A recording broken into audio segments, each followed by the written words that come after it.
जब कथा सुन करके घर पर जाओ तो घर पर जाकर थोड़ी देर के लिए हमें इस बात का विचार करना चाहिए कि आज जो हमने कथा सुनी क्या वो हमारे जीवन में कहीं घटित भी हो रही है।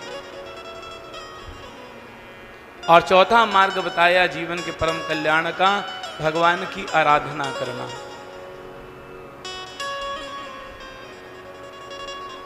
कपिल भगवान ने माँ देवहूति से कहा कि माँ कि महापुरुषों का संग करने से मेरी कथा सुनने को मिलती है। कथा श्रवण से मेरे प्रति प्रेम की उत्पत्ति होती है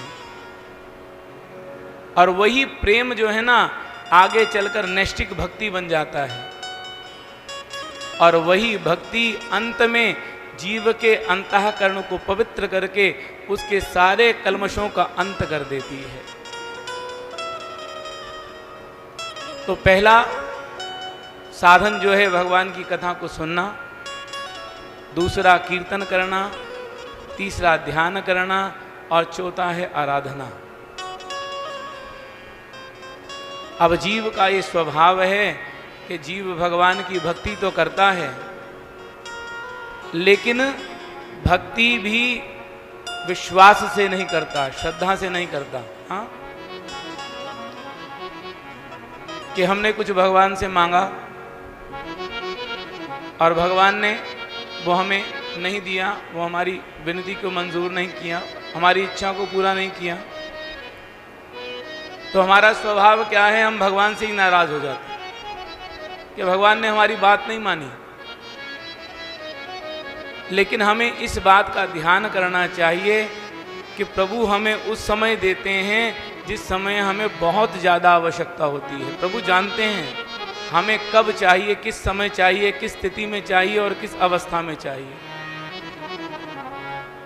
तो उस अवस्था में, उस स्थिति में प्रभु अपने आप हमारा सारा प्रबंध कर देते हैं।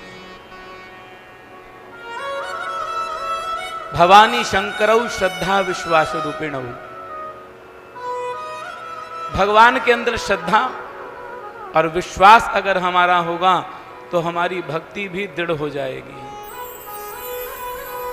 अगर हमारा विश्वास, हमारी श्रद्धा दृढ़ नहीं हुई तो भैया भक्ति भी फिर अटपटी रहेगी। इसलिए भगवान की निष्काम भक्ति से जीव का जो है परम कल्याण हो जाता है।